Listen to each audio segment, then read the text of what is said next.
તુલસીની લાકડી તમારી કિસ્મત બદલી શકે છે, તમને કર્જમાંથી બહાર કાઢી શકે છે, તમારા ઘરમાં પૈસા રોકી શકે છે અને તમને ધીરે ધીરે ધનવાન બનાવી શકે છે. તો શું તમે માનશો? નહીં માનો, કારણ કે આજના સમયમાં દરેક વસ્તુને લોકો મજાક સમજે છે, પરંતુ સચ્ચાઈ એ છે કે જે વસ્તુઓ સૌથી સાધારણ દેખાય છે તે જ સૌથી વધારે શક્તિશાળી હોય છે. અને તુલસી એ કોઈ સામાન્ય છોડ નથી. આ એક શક્તિ છે, એક ઉર્જા છે, એક એવું માધ્યમ છે જે સીધી તમારા જીવન પર અસર કરે છે. આજે હું તમને જણાવવા જઈ રહ્યો છું એક એવું રહસ્ય જે ખૂબ ઓછા લોકોને ખબર છે, અને જેણે પણ તેને સાચી રીતે અપનાવ્યું છે તેને પોતાના જીવનમાં બદલાવ જરૂર જોયો છે. પરંતુ ધ્યાન રાખજો, આ કોઈ જાદુ નથી, આ એક નિયમ છે, એક પ્રક્રિયા છે જેને સાચી રીતે કરવી જરૂરી છે, નહીંતર તેની કોઈ અસર નહીં થાય. હવે ધ્યાનથી સાંભળો અને વચ્ચેથી ધ્યાન ન હટાવતા, કારણ કે જે હું જણાવવાનો છું તે બીજે ક્યાંય નહીં મળે. સૌથી પહેલા એ સમજો કે તુલસીને આટલી ખાસ કેમ માનવામાં આવે છે. તુલસીને માત્ર એક છોડ નહીં પરંતુ દેવીનું સ્વરૂપ માનવામાં આવ્યું છે. જ્યાં તુલસી હોય છે ત્યાં નકારાત્મક ઉર્જા ટકી શકતી નથી, ત્યાં વાતાવરણ પોતાની મેળે શુદ્ધ થઈ જાય છે. પરંતુ એક વાત જે ખૂબ ઓછા લોકો જાણે છે તે એ છે કે તુલસીની સૂકી લાકડી એટલે કે જે ડાળખીઓ સુકાઈ જાય છે તેમાં પણ એટલી જ શક્તિ રહે છે, બલકે ઘણીવાર તે વધારે પ્રભાવી થઈ જાય છે. કેમ? કારણ કે જ્યારે તુલસી સુકાય છે ત્યારે તેની ઉર્જા સ્થિર થઈ જાય છે અને તે ઉર્જા લાંબા સમય સુધી કામ કરે છે. હવે સમસ્યા શું છે? લોકો તુલસી સુકાઈ ગયા પછી તેને ફેંકી દે છે. અહીં તેઓ સૌથી મોટી ભૂલ કરી બેસે છે. એક કારણ કે જે વસ્તુમાં તમારી કિસ્મત બદલવાની તાકાત હતી તમે તેને કચરામાં ફેંકી દીધી. તમે જોયું હશે જ્યારે તુલસીનો છોડ સુકાઈ જાય છે ત્યારે લોકો તેને કાઢીને ગમે ત્યાં ફેંકી દે છે. કેટલાક લોકો તો તેને પગ નીચે આવવા દે છે. આ બહુ મોટી ભૂલ છે. આવું કરવાથી ઘરની સકારાત્મક ઉર્જા ધીરે ધીરે ખતમ થવા લાગે છે. ઘરમાં પૈસા આવે છે પરંતુ ટકતા નથી. કામ બનતા બનતા રોકાઈ જાય છે, મન અશાંત રહે છે અને પછી લોકો કહે છે કે અમારી કિસ્મત ખરાબ છે. અસલમાં કિસ્મત ખરાબ નથી હોતી, આપણે જાતે જ આપણી ઉર્જા ખરાબ કરી દઈએ છીએ. જ્યારે પણ તમારા ઘરની તુલસી સુકાઈ જાય તો સૌથી પહેલા તેને સન્માનથી બહાર કાઢો. ધ્યાન રાખજો, તેને તોડવાની નથી, ધીમેથી આખો છોડ બહાર કાઢવાનો છે. હવે સૂકી લાકડીને ફેંકવાની નથી, તેના નાના નાના ટુકડા કરી લો. પરંતુ કાપતી વખતે મનમાં એક ભાવના રાખો કે આ કોઈ સાધારણ લાકડી નથી, આ ઉર્જા છે. હવે આ ટુકડાઓને એક સાફ કપડામાં બાંધી લો અને આ કપડાને પોતાના ઘરના એ સ્થાન પર રાખો જ્યાં તમે પૈસા રાખો છો અથવા જ્યાં તમારો મહત્વપૂર્ણ સામાન રાખેલો હોય છે. હવે તમે વિચારી રહ્યા હશો આનાથી શું થશે? તો સમજો, જ્યારે તમે આ સૂકી તુલસીની લાકડીને તમારા ધન સ્થાનની પાસે રાખો છો તો તે ધીરે ધીરે તે જગ્યાની ઉર્જાને સ્થિર કરવાનું શરૂ કરે છે. પૈસા જે પહેલા આવતા હતા અને જતા રહેતા હતા તે હવે રોકાવા લાગે છે. ઘરમાં વગર કારણના ખર્ચ ઓછો થવા લાગે છે અને જે કામ અટકી રહ્યા હતા તે ધીરે ધીરે બનવા લાગે છે. પરંતુ ધ્યાન રાખજો, આ કોઈ એક દિવસની રમત નથી, આ ધીરે ધીરે અસર કરે છે. હવે અહીં એક બહુ જરૂરી નિયમ છે. જો તમે એવું વિચારીને કરી રહ્યા છો કે બસ આ કરી લીધું અને કાલથી પૈસા વરસવા લાગશે, તો આ કામ નહીં કરે, કારણ કે આ લાલચથી નહીં, શ્રદ્ધા અને સમજથી કામ કરે છે. તમારું મન સાફ હોવું જોઈએ, તમને આ પ્રક્રિયા પર વિશ્વાસ હોવો જોઈએ. જો તમારી પાસે સૂકી તુલસીની લાકડી છે તો તમે તેને પોતાના પૂજા સ્થાનમાં પણ રાખી શકો છો. પરંતુ સીડીની એક નાનો લાલ કબડો લો, તેમાં તુલસીની લાકડી રાખો અને તેને પૂજા સ્થાનના એક ખૂણામાં મૂકી દો. આનાથી શું થશે? તમારા ઘરની આધ્યાત્મિક ઉર્જા વધશે અને તમારું મન સ્થિર થશે. જ્યારે મન સ્થિર હોય છે અને જ્યારે નિર્ણયો સાચા હોય છે ત્યારે પૈસા પોતાની મેળે આવવા લાગે છે. હવે સૌથી મોટો સવાલ, જો આટલું આસાન છે તો દરેક કોઈ અમીર કેમ નથી બની જતું? કારણ કે લોકો વચ્ચે જ છોડી દે છે અથવા તો ખોટી રીતે કરે છે. કેટલાક લોકો મજાકમાં કરે છે, કેટલાક લોકો વિશ્વાસ વગર કરે છે અને કેટલાક લોકો કરતા જ નથી, બસ સાંભળીને આગળ વધી જાય છે. પહેલા પોતાના ઘરની તુલસીને ધ્યાનથી જુઓ. જો તે સુકાઈ ગઈ છે તો તેને સન્માનથી સાચવો, તેને ફેંકો નહીં, તેને ઉપયોગમાં લો અને જે રીત મેં જણાવી છે તેને સાચી રીતે અપનાવો. ધીરે તમે ખુદ બદલાવ મહેસૂસ કરશો. દરેક કામનો એક સમય હોય છે અને જો સાચા સમયે કરવામાં આવે તો તેની અસર અનેક ગણી વધી જાય છે. તુલસીની સૂકી લાકડીના આ ઉપાય માટે સૌથી પ્રભાવી દિવસ હોય છે ગુરુવાર અને શુક્રવાર. ગુરુવાર કેમ? કારણ કે આ દિવસ ધ્યાન વિસ્તાર અને સમૃદ્ધિ સાથે જોડાયેલો હોય છે. અને શુક્રવાર કેમ? કારણ કે આ દિવસ સુખ શાંતિ અને લક્ષ્મી સાથે જોડાયેલો માનવામાં આવે છે. હવે રીત શું છે?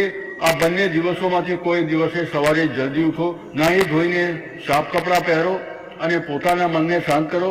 હવે તે સૂકી તુલસીની લાકડીને પોતાના હાથમાં લો, આંખો બંધ કરો અને થોડીક ક્ષણો માટે માત્ર એક જ ભાવના રાખો કે તમારા જીવનમાં સ્થિરતા આવી રહી છે. આ નાની એવી પ્રક્રિયા તમારા મન અને તે ઉર્જાની વચ્ચે કનેક્શન બનાવે છે. તમે જ્યાં આ લાકડીને રાખો છો તે દિશા બહુ માયને રાખે છે. જો તમે આને પોતાના ઘરની ઉત્તર અથવા પૂર્વ દિશામાં રાખો છો તો તેની અસર સૌથી સારી થાય છે. ઉત્તર દિશાને ધન અને અવસરની દિશા માનવામાં આવે છે અને પૂર્વ દિશાને ઉર્જા અને નવી શરૂઆતની દિશા. જો તમે આને ખોટી દિશામાં રાખી દીધી તો અસર ઓછી થઈ જશે. એટલા માટે આને એમ જ ગમે ત્યાં રાખી દેતા થોડું ધ્યાન આપજો.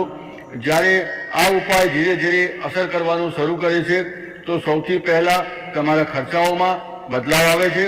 વગર કારણના ખર્ચ પોતાની મેળે ઓછા થવા લાગે છે. એવા ખર્ચ જે પહેલા વારંવાર થતા હતા તે રોકાઈ જાય છે. પછી તમને નાના નાના મોકા મળવા લાગે છે જેને તમે પહેલા નજરઅંદાજ કરી દેતા હતા અને ધીરે ધીરે તમારી આવકના રસ્તા ખુલવા લાગે છે. આ બધું એકદમથી નથી થતું પરંતુ સંકેત મળતા રહે છે. જો તમે આ ઉપાય શરૂ કરી દીધો અને વચ્ચે જ લાકડીને આમ તેમ કરવા લાગ્યા અથવા વારંવાર જગ્યા બદલવા લાગ્યા તો તેની અસર ખતમ થઈ શકે છે. કારણ કે ઉર્જાને સ્થિર થવા માટે સમય જોઈએ છે. તમે જો દર 2 દિવસમાં આને છંછેડશો તો તે સ્થિર નહીં થઈ શકે. એટલા માટે એકવાર જ્યાં રાખી દીધી તેને ત્યાં જ રહેવા દો. તો આનો કોઈ ફિક્સ સમય નથી. તમે આને ત્યાં સુધી રાખી શકો છો જ્યાં સુધી તમને ખુદ મહેસૂસ ન થઈ જાય કે વસ્તુઓ બદલાઈ રહી છે. પરંતુ એક વાત ધ્યાન રાખજો, જો લાકડી પૂરી રીતે ખરાબ થઈ જાય અથવા તૂટીને વિખેરાઈ જવા લાગે તો તેને સન્માનથી કોઈ છોડની પાસે અથવા માટીમાં દબાવી દો અને પછી જો જરૂર લાગે તો નવી સૂકી તુલસીની લાકડીનો ઉપયોગ કરો. હવે સૌથી ઊંડી વાત, આ પૂરો ઉપાય માત્ર લાકડીનો નથી, આ તમારા મનનો પણ છે. જો તમારું મન દરેક સમયે ડર, ચિંતા અને નકારાત્મકતાથી ભરેલું રહેશે તો કોઈ પણ ઉપાય કામ નહીં કરે. પરંતુ જો તમે ધીરે ધીરે પોતાના મનને સ્થિર કરો છો, સકારાત્મક વિચારો છો તો આ નાની નાની વસ્તુઓ પર બહુ મોટી અસર કરે છે. હવે જો તમે આને વધારે મજબૂત કરવા માંગો છો તો એક નાનું એવું કામ બીજું કરી શકો છો. દરરોજ સવારે જ્યાં તમે તુલસીની લાકડી રાખી છે ત્યાં એક વાર નજર નાખો અને મનમાં ને મનમાં એક વાક્ય બોલો કે મારા જીવનમાં સ્થિરતા અને સમૃદ્ધિ આવી રહી છે. આ સાંભળવામાં નાનું લાગે છે પરંતુ આની અસર ઊંડી હોય છે. જો તમે બધું સાચી રીતે કર્યું તો ધીરે ધીરે તમને આ બદલાવ દેખાશે. તમારું મન પહેલા કરતાં વધારે શાંત થશે, નિર્ણયો લેવાની ક્ષમતા વધશે અને સૌથી મહત્વપૂર્ણ તમને એવું મહેસૂસ થશે કે વસ્તુ તમારા પક્ષમાં જવા લાગી છે. હવે ધ્યાનથી સાંભળો, કારણ કે દરેક વસ્તુ દરેક વ્યક્તિ માટે નથી હોતી. કેટલાક લોકો એવા હોય છે જેમને આ ઉપાય ન કરવો જોઈએ અથવા ઓછામાં ઓછું પહેલા પોતાની જાતને તૈયાર કરવી જોઈએ.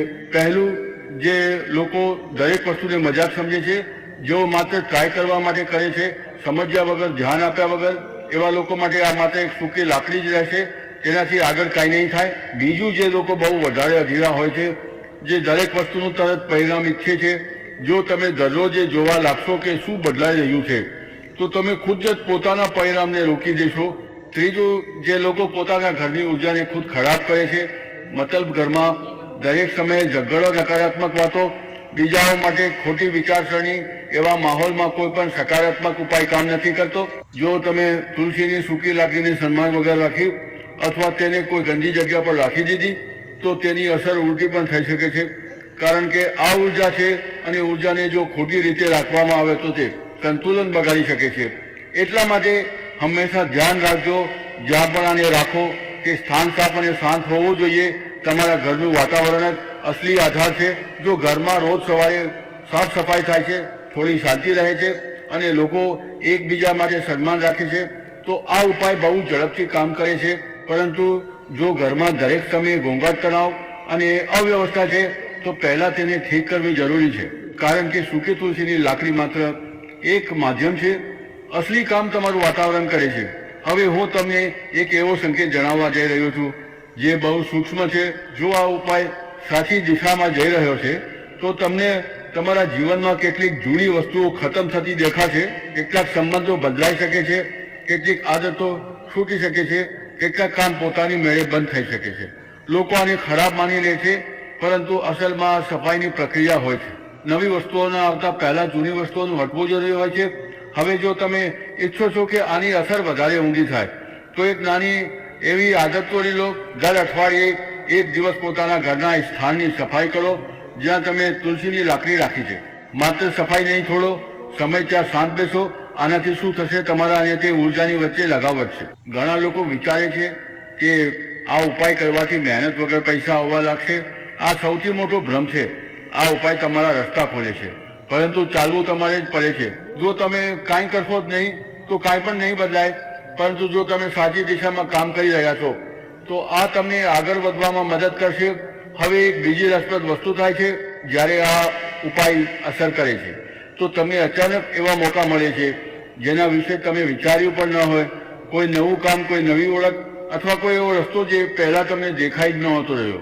આ જ અસલી બદલાવ હોય છે. હવે સવાલ આવે છે, શું આ ઉપાય દરેક કોઈને જણાવવો જોઈએ? તો જવાબ છે ના. દરેક વસ્તુ દરેક કોઈના માટે નથી હોતી. જો સામેવાળી વ્યક્તિ સમજવાવાળી છે તો તેને જરૂર જણાવવું, પરંતુ જો કોઈ મજાક ઉડાવવાળું છે તો તેને જણાવવાનો કોઈ ફાયદો નથી, કારણ કે તેની વિચારસરણી આ પ્રક્રિયાને નબળી કરી દે છે. હવે અંત તરફ આગળ વધતા એક બહુ ઊંડી વાત સમજો. અસલ પરિવર્તન બહાર નહીં, અંદર થાય છે. આ સૂકી તુલસીની લાકડી માત્ર એક સાધન છે. આ તમને ધીરે ધીરે બદલે છે, તમારી વિચારસરણીને. અને જ્યારે તમે બદલાવ છો ત્યારે તમારી સ્થિતિ પોતાની મેળે બદલાઈ જાય છે. જ્યારે તમને લાગે કે વસ્તુઓ સારી થઈ રહી છે તો ઘમંડ ન કરતા અને આ પ્રક્રિયાને હળવાશમાં પણ ન લેતા, એ જ શ્રદ્ધા અને સંતુલન સાથે અને ચાલુ રાખો. અને ધીરે ધીરે તમે ખુદ સમજી જશો કે અસલી તાકાત ક્યાં છે. હવે ઘણા લોકોના મનમાં આ સવાલ આવે છે કે જો અમારા ઘરમાં તુલસી છે જ નહીં અથવા ક્યારેય રહી, આ માત્ર મહેનતની રમત નથી, આ દિશા અને ઉર્જાની પણ રમત છે. આ ઉપાય તમારી દિશાને સાચી કરે છે, તમારી ઉર્જાને સંતુલિત કરે છે. અને જ્યારે આ બંને વસ્તુઓ સાચી થઈ જાય છે તો તમારા પ્રયાસો પણ સાચી જગ્યાએ લાગવા માંડે છે. શું આ ઉપાય વારંવાર કરવો પડે છે? તો આનો